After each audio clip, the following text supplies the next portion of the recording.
Hello दोस्तों, GK उत्कर्ष से IQ में आप लोग को स्वागत है। दोस्तों, बिहार दरोगा प्रीवियस ईयर बुक है और इसमें जो भी दोस्तों मटेरियल है रोशन आनंद द्वारा दोस्तों इसमें ऐड कर दिया गया है। और दोस्तों प्रीवियस ईयर के साथ साथ इसमें स्टाफ फैट है और स्टाफ फैट दोस्तों एग्जाम के लिए अति महत्वपूर्ण है ये बुक दोस्तों। तो आप लोग दोस्तों इस वीडियो को पूरा देखिएगा दोस्तों। और इसमें एक पार्ट पढ़ा चुके हैं, ये जो है दूसरा पार्ट है दोस्तों, क्योंकि दोस्तों इसमें स्टाफ फैट इतना है, इसमें दो दो पार्ट में बनाया हुआ है वीडियो है। और यहाँ पर दोस्तों लगभग हम 50 क्वेश्चन पढ़ा चुके हैं और 51 से शुरू करेंगे। तो आइए दोस्तों सीधा 51 से आ रहे हैं और डेली दोस्तों अपलोड करेंगे। अपलोड डेली देखिएगा दोस्तों, इस बुक को सधा देना है दोस्तों।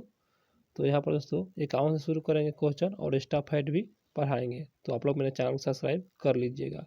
तो प्रश्न है, अप्रैल 2023 में प्रमुख फसल बीमा योजना प्रधानमंत्री फसल बीमा योजना ने कितने वर्ष पूर्ण कर लिया? तो यह जो है 7 वर्ष दोस्तों पूर्ण कर लिया। और ये जो है अप्रैल 2023 में प्रमुख फसल बीमा योजना प्रधानमंत्री फसल बीमा योजना जो है जो पूर्ण कर लिया है, यहाँ पर 7 वर्ष पूर्ण कर लिया है। और यहाँ पर दोस्तों यहाँ पर भी लिखा हुआ है, प्रधानमंत्री नरेंद्र मोदी 13 जनवरी 2016 को शुरू की गई।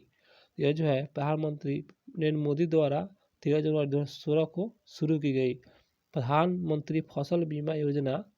यहाँ पर दोस्तों PMFBY किसान के लिए उनकी उपज के लिए एक बीमा सेवा है। यह योजना 2023 में 7 वर्ष पूर्ण कर लिया। आप लोग इसे याद रखिएगा, बहुत इंपॉर्टेंट क्वेश्चन है दोस्तों। स्टाफ फाइट जो है, तो यहाँ पर दोस्तों क्वेश्चन होगा, बक्सा टाइगर रिजर्व किस राज्य में है? तो इसका सही आंसर हो जाएगा ऑप्शन डी, पश्चिम बंगाल राज्य में स्थित है। और यहाँ पर दोस्तों यहाँ पर बुक्सा टाइगर रिजर्व पश्चिम बंगाल राज्य में स्थित है। यहाँ पर बक्सा है या बुक्सा होगा, यहाँ पर थोड़ा छूट चुका है, बुक्सा है। अगला प्रश्न पाते हैं। और दोस्तों प्रीवियस भी क्वेश्चन आते हैं एग्जाम में दोस्तों, आप लोग में सभी महत्वपूर्ण है, स्टैफाइड भी और प्रीवियस क्वेश्चन भी महत्वपूर्ण है। तो प्रश्न है, संविधान का अनुच्छेद 25 संबंधित है। यहाँ पर 25, इसका सही आंसर हो जाएगा ऑप्शन बी, धर्म की स्वतंत्रता से संबंधित है अनुच्छेद 25। संविधान का अनुच्छेद 25 धर्म की स्वतंत्रता से संबंधित है। संविधान के भाग 3 में अनुच्छेद 12 से 35 तक मूल अधिकार का विवरण है, याद रखिएगा। भाग 3 में अनुच्छेद 12 से 35 में मूल अधिकार का विवरण प्रस्तुत है। और यहाँ पर स्टाफ फैट भी है, मूल अधिकार अमेरिका संविधान से लिया गया है, जो कि सही है। और संविधान के भाग 3 को भारत का मैग्ना कार्टा की संज्ञा दी गई है। देखिए तो कितना अच्छा स्टाफ फैट है इसमें। आप लोग मेरे वीडियो को लाइक कर दीजिएगा दोस्तों। और अगला प्रश्न पर है, अगला प्रश्न है, नामीम मरुस्थल स्थित है। तो इसका आंसर एक हो जाएगा, अफ्रीका में स्थित है। और यहाँ पर नामीब मरुस्थल अफ्रीका में स्थित है। पुस्तक हिंद स्वराज निम्नलिखित में से किसके द्वारा लिखा गया है? तो ये देखते हैं किसके द्वारा लिखा गया है। थोड़ा पेज को जूम करेंगे और उसके बाद आएंगे। तो यहाँ पर महात्मा गांधी द्वारा लिखा गया है हिंद स्वराज। और पुस्तक हिंद स्वराज महात्मा गांधी द्वारा लिखी गई है। 1909 में महात्मा गांधी ने हिंद स्वराज की रचना की, याद रखिएगा दोस्तों, 1909 में हिंद स्वराज की रचना की गई। यह मूल रूप से गुजराती भाषा में रची गई है, गुजराती भाषा में हिंद स्वराज। वर्तमान में केंद्रीय सत्कारता आयुक्त कौन है? वर्तमान में तो दोस्तों ये दोस्तों करंट अफेयर्स है, तो इसका आंसर है पी के श्रीवास्तव। और यहाँ पर वर्तमान में केंद्रीय सत्कारता आयुक्त PK श्रीवास्तव हैं। केंद्रीय सत्कारता आयोग के केंद्र सरकार में भ्रष्टाचार रोकने को लिए एक प्रमुख संस्था है। यहाँ पर दोस्तों संस्थानम समिति की सिफारिश पर सन 1964 ईस्वी में केंद्र सरकार द्वारा पारित एक प्रस्ताव के अंतर्गत इसका गठन हुआ था, याद रखिएगा दोस्तों।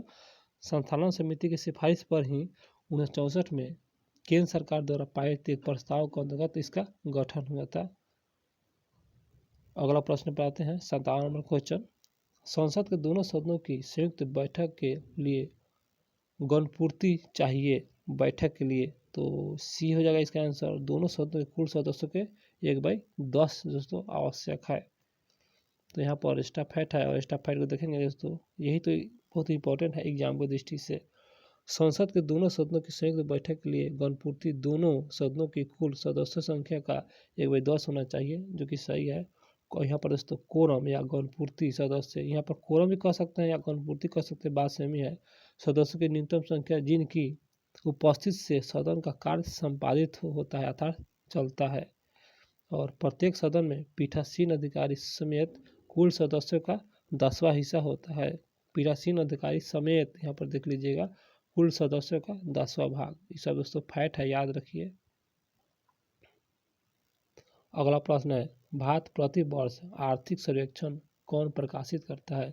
भारत में प्रति वर्ष आर्थिक सर्वेक्षण, इसका आंसर एक, वित्त मंत्रालय भारत सरकार द्वारा आर्थिक सर्वेक्षण प्रति वर्ष प्रकाशित किया जाता है। वित्त मंत्रालय भारत सरकार। भारत में प्रति वर्ष आर्थिक सर्वेक्षण वित्त मंत्रालय भारत सरकार द्वारा प्रकाशित करता है। इसके अर्थव्यवस्था के मुख्य घटकों जैसे महंगाई दर, बुनियादी ढांचे, कृषि और विदेशी मुद्रा भंडार जैसे प्रमुख क्षेत्रों में रुझानों का विस्तृत विवरण दिया गया है। इसमें दोस्तों आर्थिक सर्वेक्षण का अंतर्गत जो है जारी किया जाता है, तो इसमें विवरण दिया जाता है। और यहाँ पर दोस्तों इसके साथ ही आर्थिक सर्वेक्षण में देश के सामने मौजूद आर्थिक चुनौतियों के बारे में बताया जाता है। तो दोस्तों मैथ को नहीं देखेंगे, सिर्फ जीके जीएस को ही देखेंगे। इसमें दोस्तों स्क्रीन पर बताने में असुविधा होगा। और प्रश्न होगा, संसाधन जो वर्षों के उपभोग से समाप्त हो जाते हैं उन्हें कहते हैं? इसका आंसर बी, अनवीकरणीय कहते हैं। संसाधन जो वर्षों के उपभोग से समाप्त हो जाते हैं उसे अनवीकरणीय कहते हैं। संसाधन जो वर्षों के उपभोग से समाप्त हो जाते हैं उन्हें अनवीकरणीय कहते हैं, जैसे जल ऊर्जा, पवन ऊर्जा, भूतापीय ऊर्जा। फिर से दोस्तों, जैसे जल ऊर्जा, पवन ऊर्जा, भूतापीय ऊर्जा, ये सब क्या है दोस्तों? अनवीकरणीय के अंतर्गत आता है। जिस संसाधनों के एक बार उपयोग करने के बाद पुनः उपयोग या उन्हें बदल नहीं जा सकता है उसे अनवीकरणीय संसाधन कहते हैं। यहाँ पर स्पष्ट है और इस पर फिर से पढ़ देना है ताकि आप लोगों को समझ में आ जाएगा। यहाँ पर जल ऊर्जा, पवन ऊर्जा, भूतापीय ऊर्जा आदि है। और यह जो है जिन संसाधनों को एक बार उपयोग करके आप लोग एक बार इसे उपयोग करके बाद में पुनः उपयोग दोबारा उन्हें बदली नहीं जा सकते, दोबारा आप लोग ने मतलब कहने का तात्पर्य है कि दोबारा नहीं बदला जा सकता है, उन्हें अनवीकरणीय संसाधन कहेंगे, जैसे जल ऊर्जा, पवन ऊर्जा, भूतापीय ऊर्जा। आशा करते हैं कि आप लोगों को समझ में आ रहा होगा दोस्तों। अनवीकरणीय संसाधन पर्यावरण के अनुकूल नहीं होते हैं, जैसे कोयला, तेल, परमाणु ऊर्जा, पेट्रोलियम आदि अनवीकरणीय संसाधन है। दोस्तों फिर से, जैसे कोयला, तेल, परमाणु ऊर्जा, पेट्रोलियम आदि ये सब अनवीकरणीय संसाधन है। अगला प्रश्न है, जीवों के परिरक्षित अवशेष कहलाते हैं? तो इसका सही आंसर ऑप्शन एक, जीवाश्म कहते हैं। जीवों के परिरक्षित अवशेष जो कहते हैं जीवाश्म कहते हैं। यहाँ पर है जीवों के परिरक्षित अवशेष जीवाश्म कहलाते हैं। तो जीवाश्म के बारे में देख लेते हैं थोड़ा सा डिटेल, ताकि एग्जाम में क्वेश्चन आए तो आप लोग इसे सॉल्व कर सके। सामान्यतः जीव की मृत्यु के बाद उसके शरीर का अपघटन हो जाता है तथा वह समाप्त हो जाता है, परंतु कभी कभी जीव अथवा उसके कुछ भाग ऐसे वातावरण में चलते जाते हैं जिनके कारण इसका अपघटन पूरी तरह से नहीं हो पाता है। उसी को दोस्तों जीवाश्म नाम दिया गया है। यहाँ पर उदाहरण स्वरूप, यदि कोई मृत कीट गर्म मिट्टी में सूख कर कठोर हो जाए, कोई कीट, और उसमें कीट के शरीर की छाप सुरक्षित रह जाए, उसका जो है दोस्तों कुछ भाग सुरक्षित रह जाए, जीव के इस प्रकार के परिरक्षित अवशेष ही जीवाश्म कहलाता है, कुछ अवशेष। आशा करते हैं कि समझ में आ रहा होगा दोस्तों। उसके बाद यहाँ पर लिखा हुआ है, जीवाश्म कितने पुराने हैं, इसका जो है इसका आकलन करने के लिए दो घटक है, सापेक्ष और फॉसिल डेटिंग। याद रखिएगा, सापेक्ष और फॉसिल डेटिंग से दोस्तों जीवाश्म के दोस्तों ये पता लगाया जा सकता है कितने पुराना है। और यहाँ पर जीवाश्म के परत वर्षों तक अधिक दाब के कारण दब जाने के कारण चट्टान बन जाते हैं। यह स्पष्ट है, जीवाश्म के परत दर परत वर्षों तक अधिक दब जाने के कारण क्या होता है, यह चट्टान बन जाता है। चट्टान जीवाश्म युक्त और जीवाश्म रहित दोनों प्रकार होते हैं। याद रखिएगा, चट्टान जो है जीवाश्म युक्त और जीवाश्म रहित दोनों प्रकार के होते हैं। अगला प्रश्न है, बाबू जगजीवन राम छात्रावास योजना BJRCY का संबंध, यहाँ पर इसका आंसर सी, SC। यहाँ पर SC विद्यार्थियों के लिए छात्रावास निर्माण से है। याद रखिएगा SC। बाबू जगजीवन राम छात्रावास योजना BJRCY अनुसूचित जाति अर्थात एससी के छात्रों के लिए छात्रावासों के निर्माण तथा छात्रों का गुणवत्तापूर्ण शिक्षा प्राप्त करने के लिए सक्षम बनाने हेतु प्रोत्साहित करने के संसाधनों में एक है। यह योजना लड़कियों के लिए 1961-66 में चल रही, याद रखिएगा, यह 1961-66 में यह जो योजना चल रही और इसे 1989 से 90 से लड़कों के लिए शुरू किया गया था और तथा 2008 एवं 2018 में संशोधन किया गया इसमें। अगला प्रश्न है, कौन सी भारतीय कंपनी बहुराष्ट्रीय निगम नहीं है? तो इसका आंसर है BSNL। यह जो है बहुराष्ट्रीय निगम नहीं है, BSNL, और ये सब टाटा मोटर्स, रैन बैक्सी और एशियन पेंटर्स ये सभी बहुराष्ट्रीय निगम के अंतर्गत है। एक्स्ट्रा फैक्ट देख लेते हैं। BSNL भारतीय कंपनी बहुराष्ट्रीय निगम नहीं है और यहाँ पर टाटा मोटर्स मोटर गाड़ियाँ, रैन बैक्सी दवाई एवं एशियन पेटेंट्स पेंट सभी भारतीय कंपनी बहुराष्ट्रीय निगम है। बहुराष्ट्रीय निगम के बारे में देख लेते हैं दोस्तों। तो बहुराष्ट्रीय निगम वे कंपनियां हैं जो स्वयं को अपने कार्य के देश में शामिल करती है लेकिन अपनी शाखाओं, सहायता कंपनी आदि के नेटवर्क के माध्यम से कोई अन्य देशों में अपना व्यवसाय संचालित करता है। इसी को तो बहुराष्ट्रीय निगम के दोस्तों बारे में यहाँ पर बताया गया है। अगला प्रश्न है, भारत की स्वदेशी लाइट कॉम्बैक्ट एयरक्राफ्ट तेजस ने अपनी हथियार क्षमता में 5वीं जनरेशन की यहाँ पर दोस्तों Python 5 air to air combat missile की जोड़ी है। इसका आंसर भी पाइथन 5। यहाँ पर देख लेते हैं, भारत की स्वदेशी लाइट कॉम्बैक्ट एयरक्राफ्ट तेजस ने अपनी हथियार क्षमता में 5वीं जनरेशन की Python 5 air to air combat missile की जोड़ी है। अगला प्रश्न पाते हैं, बिहार के कौन सा राज्यपाल भारत के राष्ट्रपति बने थे? वो कौन सा राज्यपाल है? इसका आंसर डी रामनाथ कोविंद। यह जो है राज्यपाल थे और भारत के राष्ट्रपति बने थे रामनाथ कोविंद। रामनाथ कोविंद भारत के राष्ट्रपति बनने से पहले बिहार के क्या थे दोस्तों? राज्यपाल थे। अगस्त 2015 से जून 2017 तक थे। 15 से 17 याद रखिएगा।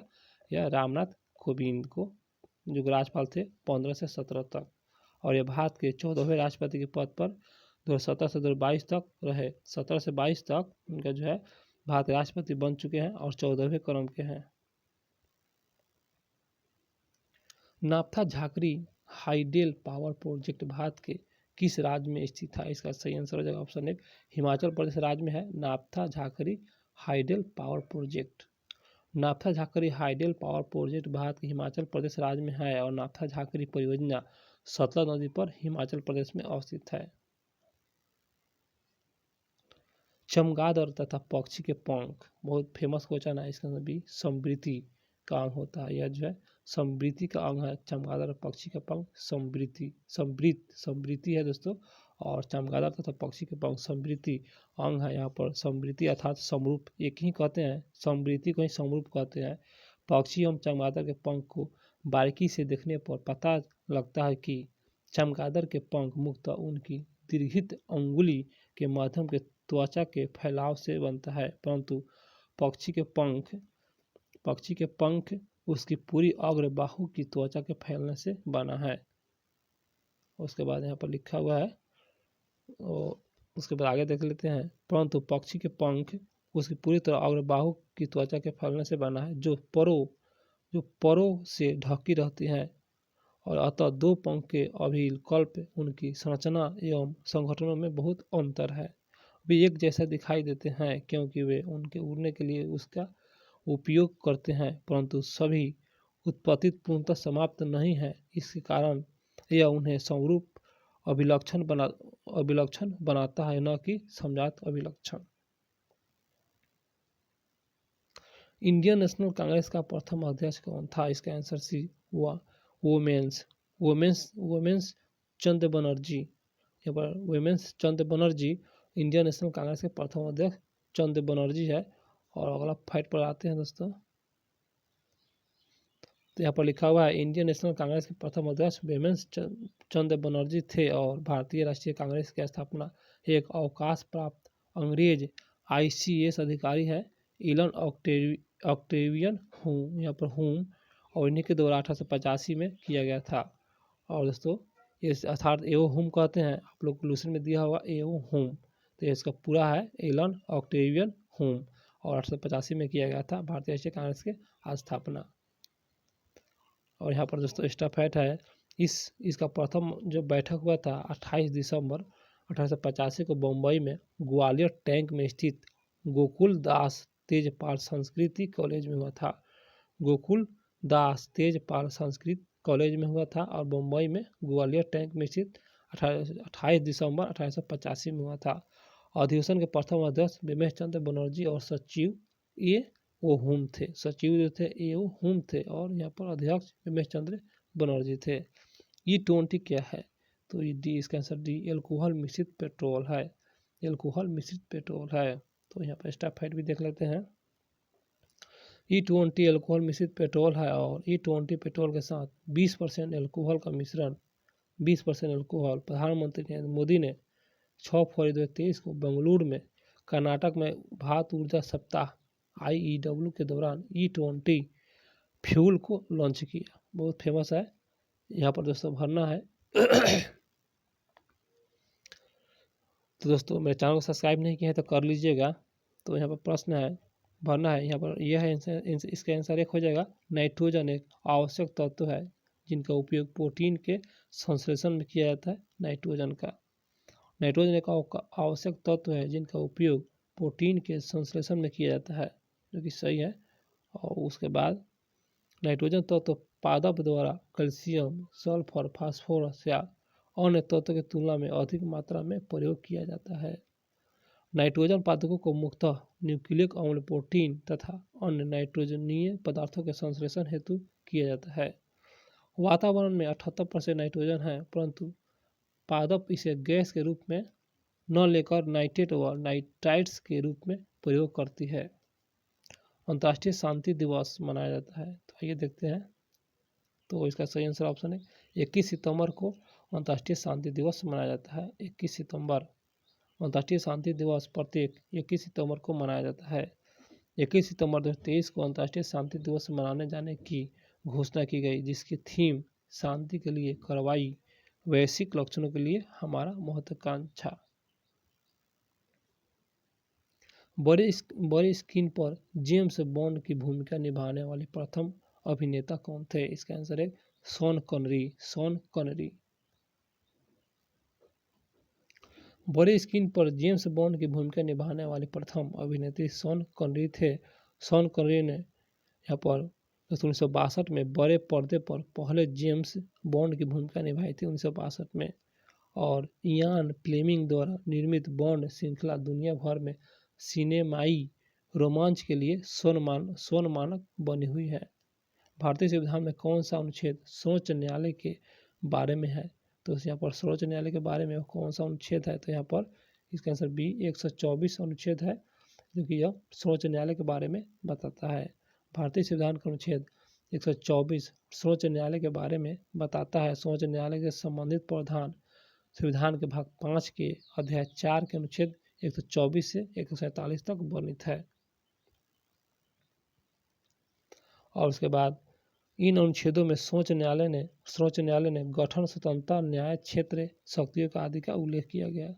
इसमें गठन का भी है उल्लेख, स्वतंत्रता, न्याय क्षेत्र आदि सभी का उल्लेख किया गया है। IPL 2023 की विजेता टीम कौन सी है?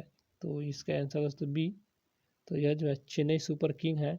और यहाँ पर स्टाफ हेड है IPL 2023 की विजेता चेन्नई सुपर किंग CSK है। चेन्नई सुपर किंग ने IPL 2023 में गुजरात टाइम्स को यहाँ पर दोस्तों 5 विकेट से हराया, स्पष्ट है।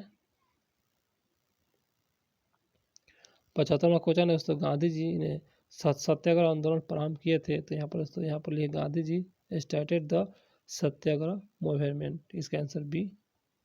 और यहाँ पर कुछ स्टाफ फाइट है, इसको भी देख लेते हैं। तो दोस्तों यहाँ पर है दोस्तों Gandhi ji started the satyagraha movement. Note है वाक्य में subject plus verb plus object के यहाँ पर पार्टनर पर आधारित था। यह भी ध्यान रखें आंदोलन प्रारंभ करने के लिए स्टार्ट का ही प्रयोग करते हैं और आंदोलन के लिए उपयुक्त शब्द है मूवमेंट। अगला प्रश्न है भारतीय राष्ट्रीय प्रतिदर्शन सर्वेक्षण संगठन का क्या उत्तरदायित्व है? तो यहाँ पर दोस्तों इसका सही आंसर हो जाएगा ऑप्शन बी, विभिन्न क्षेत्रों में अखिल भारतीय स्तर पर बड़े पैमाने के सर्वेक्षण करना। भारत के राष्ट्रीय प्रतिदर्शन सर्वेक्षण संगठन एनएसएसओ का उत्तरदायित्व विभिन्न क्षेत्रों में अखिल भारतीय स्तर पर बड़े पैमाने पर सर्वेक्षण करना।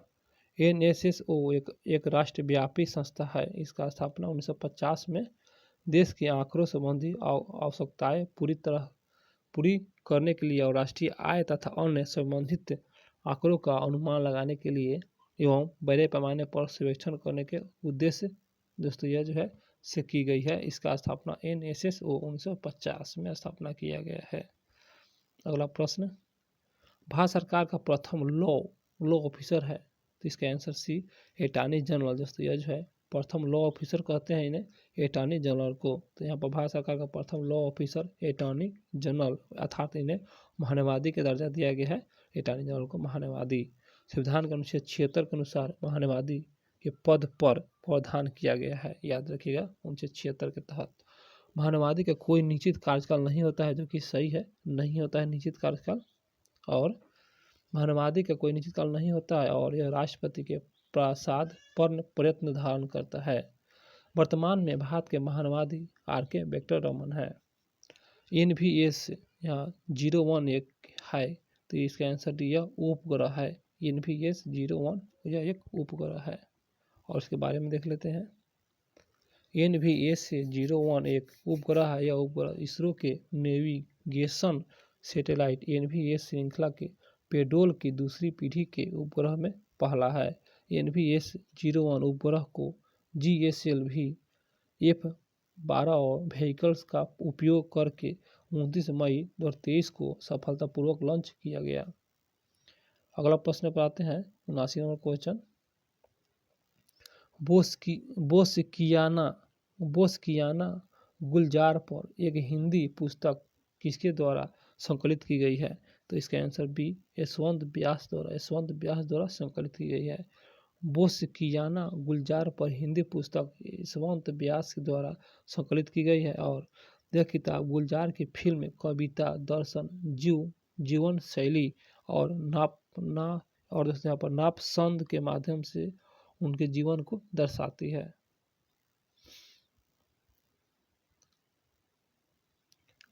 अगला प्रश्न है, नौजवान भारत सभा की स्थापना किसने की? तो इसका आंसर एक, भगत सिंह द्वारा किया गया था नौजवान भारत सभा का स्थापना। नौजवान भारत सभा का स्थापना भगत सिंह ने वर्ष 2026 में पंजाब में किया था। पंजाब में 1926 में पंजाब में किया गया था नौजवान भारत सभा का स्थापना और भगत सिंह द्वारा किया गया था, याद रखिएगा। और इनके अन्य सहयोगी संस्थापक सदस्य थे छबीला दास, यशपाल, ये सभी थे अन्य सहयोगी है संस्थापक के संदर्भ में छबीला दास और यशपाल। अगला प्रश्न है, भारत में एक्सपोर्ट प्रिपेयरनेस इंडेक्स अर्थात निर्यात तैयारी सूचकांक का प्रकाशन निम्नलिखित में से कौन करता है? तो इसका आंसर एक, नीति आयोग द्वारा किया जाता है। तो भारत में एक्सपोर्ट प्रिपेयरनेस इंडेक्स अर्थात निर्यात तैयार सूचकांक प्रकाशन नीति आयोग करता है। उसके बाद आगे देखते हैं स्टेप हेड क्या है। तो यहाँ पर नीति आयोग 17 जुलाई 2023 को तीसरा निर्यात तैयार सूचकांक रिपोर्ट जारी की है, तीसरा क्रम का। इन रिपोर्टों के अनुसार तमिलनाडु यहाँ पर 80.8 यहाँ पर 80.89 अंक के साथ प्रथम स्थान पर एवं 78.20 अंक के साथ महाराष्ट्र दूसरे स्थान पर और 76.36 अंक के साथ कर्नाटक तीसरे स्थान पर रहा है। तापमान की एसआई की इकाई क्या है? इसका आंसर है केल्विन है। तापमान की एसआई इकाई केल्विन। तापमान की एसआई इकाई केल्विन है और तापमान मापने के विभिन्न पैमाना है। सेल्सियस पैमाना इसका देख लेते हैं। इस पैमाने का जल का क्वथनांक 100 डिग्री सेल्सियस तथा हिमांक 0 डिग्री सेल्सियस होता है। हिमांक 0 डिग्री सेल्सियस और इसका जो है क्वथनांक 100 डिग्री सेल्सियस पैमाने पर। और केल्विन पैमाने पर देखेंगे इसको, तो इस पर जल का क्वथनांक बिंदु 373.15 के और केल्विन और हिमांक 273.15 केल्विन लिया जाता है। और उसके बाद आगे देख लेते हैं दोस्तों, फ़ारेनहाइट पैमाना, इस पर जल का क्वथनांक बिंदु 212 फ़ारेनहाइट तथा हिमांक बिंदु 32 फ़ारेनहाइट पर लिया जाता है। रोमन पैमाना भी देखेंगे, इस पर क्वथनांक बिंदु 80 रोमन तथा हिमांक बिंदु 0 रोमन लिया जाता है। किबू लमजाओ राष्ट्रीय उद्यान स्थित है, इसका आंसर भी मणिपुर राज्य में स्थित है। और किबू लमजाओ राष्ट्रीय उद्यान मणिपुर में स्थित है। यह विश्व का एकमात्र तैरता हुआ राष्ट्रीय उद्यान है, तैरता हुआ। इस पर तैरते हुए द्वीप पाए जाते हैं, स्पष्ट है, और जिन्हें स्थानीय भाषा में फुमदी कहते हैं, फुमदी। तो इस पर तैरते हुए एक द्वीप पाया जाता है जिन्हें स्थानीय भाषा में फुमदी नाम दिया गया है। अगला प्रश्न पे आते हैं, प्रेरित विद्युत धारा का दिशा दी जाती है, तो इसका आंसर है फ्लेमिंग का दक्षिण हस्त का नियम। ये प्रेरित विद्युत का धारा का दिशा जो होता है फ्लेमिंग के दक्षिण हस्त का नियम द्वारा होता है। और प्रेरित विद्युत धारा का दिशा फ्लेमिंग के दाएं हस्त का नियम द्वारा प्रतिपादित किया है। तो दक्षिण या दाएं सेम ही है दोस्तों। और उसके बाद यहाँ पर आते हैं, यहाँ पर देख सकते हैं दोस्तों, यहाँ पर स्पष्ट हुआ है, चुंबकीय क्षेत्र दर्शाता है, चाल की गति दर्शाता है। यहाँ पर चाल में प्रेरित विद्युत धारा यहाँ पर स्पष्ट है। और उसके बाद यहाँ पर देख लेते हैं स्टाफेट में क्या है और कुछ। इस नियम के अनुसार दाएं की तर्जनी माध्यम तथा अंगूठे को इस प्रकार फैलाई जाती है कि तीनों एक दूसरे के लंबवत हो जाते हैं। अंगूठे चालक की गति की दिशा तथा तर्जनी चुंबकीय क्षेत्र की दिशा को प्रदर्शित करते हैं। तो माध्यम चाल में प्रेरित धारा की दिशा को प्रदर्शित करेंगी। स्रोत है यहाँ कक्षा, यहाँ दोस्तों 12वीं कक्षा में दोस्तों यहाँ पर जो पेज है यहाँ पर यह स्पष्ट है। यहाँ से आप लोग एनसीईआरटी की कक्षा में 10 में दिया गया है ये क्वेश्चन दोस्तों, आप लोग देख सकते हैं। और भारत में मनरेगा कब लागू किया गया था, तो इसका आंसर सी 2006 में लागू किया गया था मनरेगा। भारत में मनरेगा 2 फरवरी 2006 में लागू किया गया था, स्पष्ट है। और इसका शुरुआत आंध्र प्रदेश के बंदलापल्ली जिले के अनंतपुर गांव से हुआ था। बंदलापल्ली जिला अनंतपुर गांव से हुआ था आंध्र प्रदेश के। भारत के मनरेगा का शुरुआत, पूर्व में इनका नाम नरेगा था, जो 2 अक्टूबर 2009 से बदलकर मनरेगा कर दिया गया था। तो पहले दोस्तों नरेगा था और उसका मनरेगा कर दिया गया था 2009 में, 2 अक्टूबर 2009 को। आँख और उनके रोगों के समाहित चिकित्सा शास्त्र की शाखा को क्या कहा जाता है, तो इसका आंसर डी ऑप्थोलेमोलॉजी। ऑप्थोलेमोलॉजी कहते हैं। और आँखों और उसके रोगों के समाहित चिकित्सा शास्त्र के शाखा को ऑप्थोलेमोलॉजी कहा जाता है।